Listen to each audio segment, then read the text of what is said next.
नमस्कार मित्रांनो, मनुष्य म्हटला की प्रत्येकाच्या जीवनामध्ये समस्या ही ठरलेली आहे. सगळ्यात पहिला प्रश्न असतो की मुलांचं शिक्षण होत नाहीये. गुरुजी, शिक्षण कधी होणार?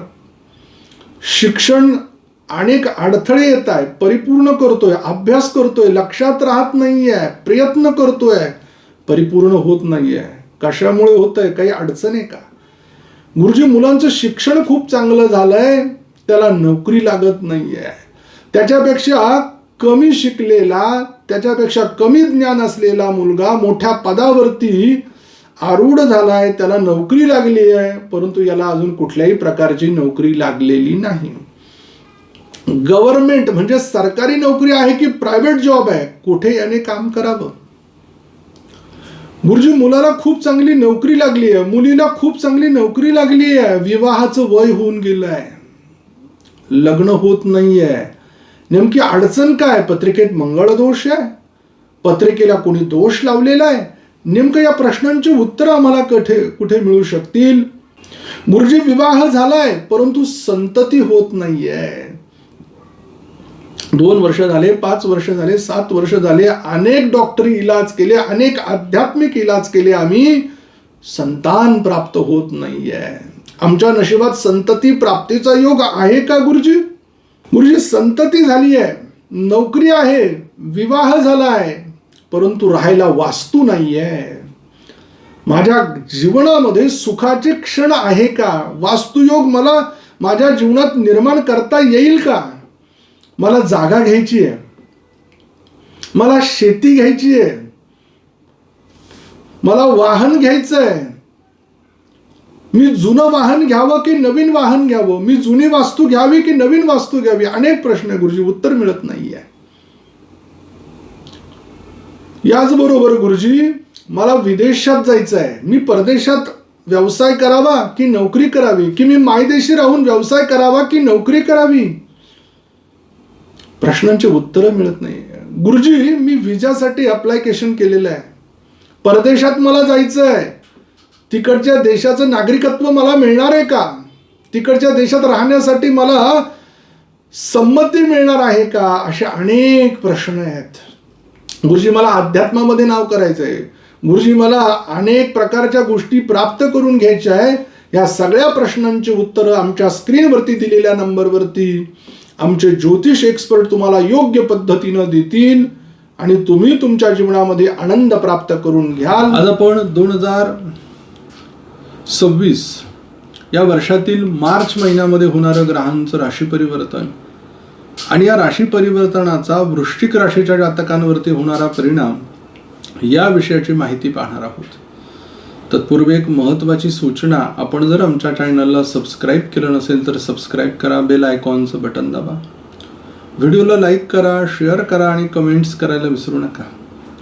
याचबरोबर आपल्या जीवनात काही समस्या आहेत, अडचणी आहेत, मुलांचं शिक्षण झालंय, त्यांना नोकरी लागत नाहीये, शिक्षणात अडथळे येत आहे, नोकरी लागली आहे, विवाह होत नाहीये, विवाह होऊन बराच काळ गेलाय, संतती होत नाहीये, संतती झाली आहे, राहायला घर नाहीये, वाहन घ्यायचंय, कधी घ्यावं, परदेशात राहावं की मायदेशी राहावं, व्यापार करावा की नोकरी करावी, अशा अनेक प्रश्नांची उत्तरं आपल्याला कुठे मिळतील? तर आमच्या स्क्रीनवरती दिलेल्या नंबरवर आपण फोन केला, संपर्क केला, आमचे ज्योतिष एक्सपर्ट तुम्हाला योग्य असं मार्गदर्शन करतील. विद्वान ज्योतिषी, अभ्यासू ज्योतिषी तुमच्या ज्या काही प्रश्न आहेत त्यांची उकल करतील, त्याच्या उत्तरं तुम्हाला देतील आणि त्यामुळे तुमच्या जीवनात आनंद प्राप्त होईल. वृश्चिक राशीच्या जातकांसाठी मार्च महिना कसा असणार आहे? या मार्च महिन्यात 3 वेळेला ग्रहांचं राशी परिवर्तन होत आहे. सगळ्यात पहिलं 1 मार्च या दिवशी शुक्र ग्रह मीन राशीमध्ये येत आहे. 14 मार्च या दिवशी सूर्य ग्रह मीन राशीमध्ये येत आहे. 25 मार्च या दिवशी शुक्र ग्रह मेष राशीमध्ये राशी परिवर्तन करून येत आहे. वृश्चिक रास ही मंगळ ग्रहाच्या आधिपत्याखाली येणारी रास आहे.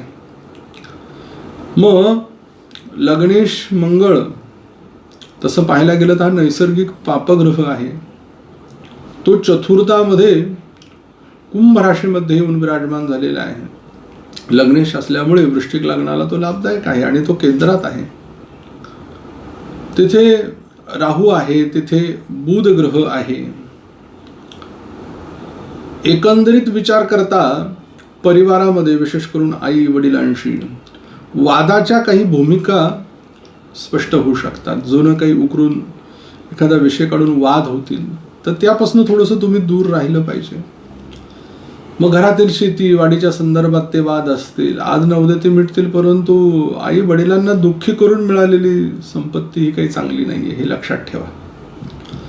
याचबरोबर लग्नेश चतुर्थात येणं ही एक लाभाची खऱ्या अर्थानं गोष्ट अशी आहे की तुम्ही स्वतःही जमीन जागा घेण्याचा योग आहे, वास्तू घेण्याचा योग, चांगलं वाहन घेण्याचा योग आहे, जे तुमच्यासाठी लाभदायक असणार आहे.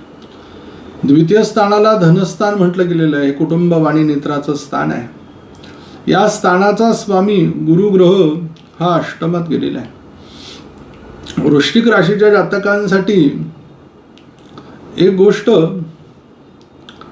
आनंदाची म्हणजे अचानक धनप्राप्तीच्या दृष्टीनं या गुरुचे फल तुम्हाला चांगले अनुभवायला मिळू शकतात. अचानक धनप्राप्ती होऊन जाईल. मग काही कोर्ट केसेस चालू असतील, जे आपल्याला वाटलं नव्हतं की त्याचा निकाल आपल्या बाजूने लागेल, तो निकाल तुमच्या बाजूने लागेल. बऱ्याच जातकांना शेअर मार्केट असेल, बऱ्याच जातकांना LIC असेल, त्याचबरोबर बऱ्याच जातकांना सोन्यामध्ये पैसे गुंतवणं असेल, हे लाभदायक ठरणार आहे.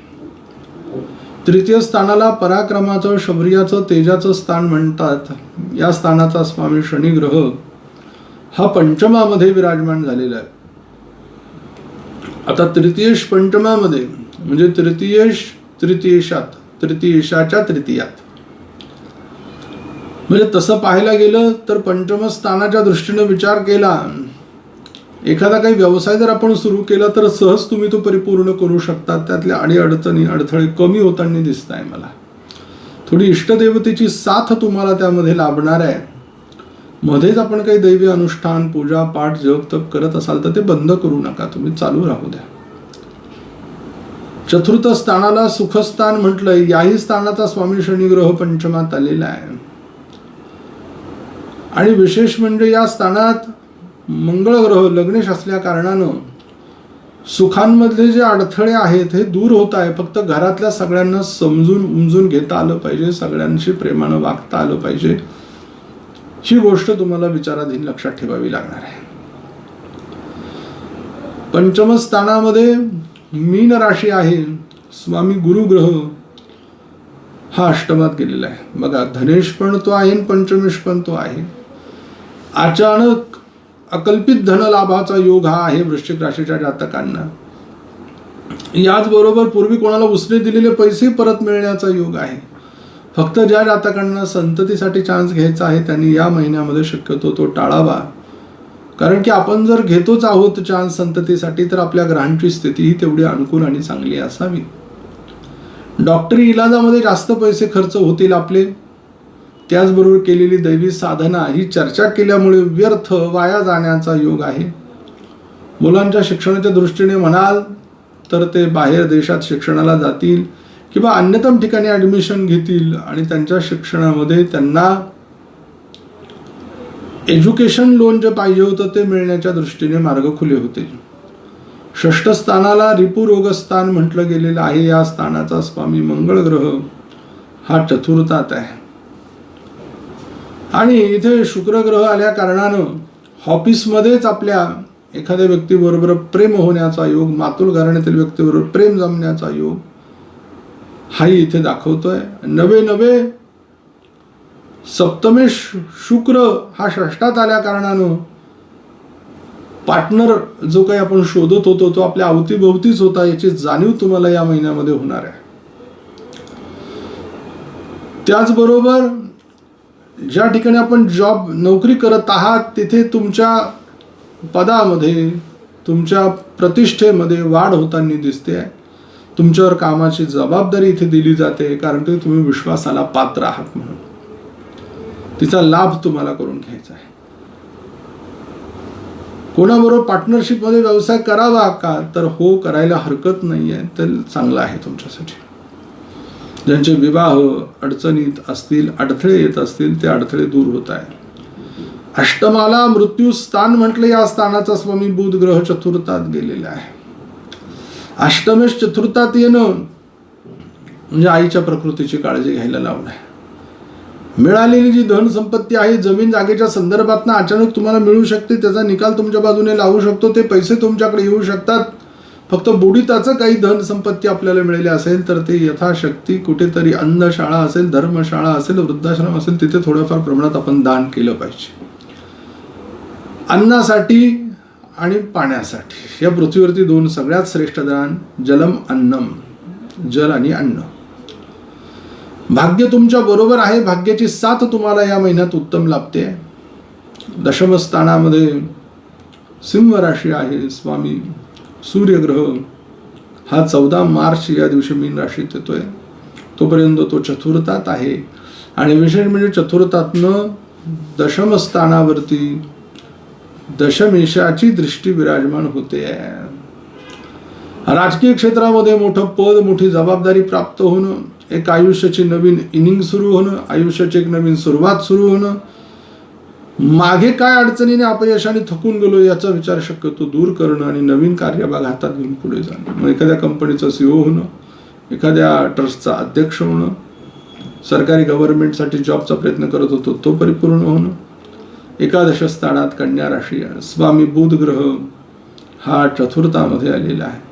लाभेश चतुर्थामध्ये म्हणजे या महिन्यामध्ये घर वास्तू घेण्याचा योग असलेल्या पैशातनं, संपत्तीतनं, आणि तिथे नवीन घर जे लोक बांधत असतील त्यांचा गृहप्रवेशाचा एक काळ याच महिन्यामध्ये दाखवतो आहे. व्यय स्थानामध्ये तुळा राशी आहे. स्वामी शुक्र ग्रह हा षष्ठात आलेला आहे. 6-8-12चा स्वामी 6-8-12 हा विपरीत नावाचा राजयोग तयार करतो. चांगले वस्त्र, चांगले कपडे, फिरायला जाणं, आनंद घेणं, उत्साह, या सगळ्यांमध्ये विचार करता स्वतःसाठी हा महिना खर्चाचा आहे. वृश्चिक राशीच्या जातकांसाठी शुभ दिवस आहे. 9 तारीख आहे, 10 तारीख आहे, 11 तारीख, 21 तारीख आणि 22 तारीख आहे. आपल्यासाठी अशुभ दिवस 15 तारीख, 16 तारीख, 17 तारीख आणि 18 तारीख आहे.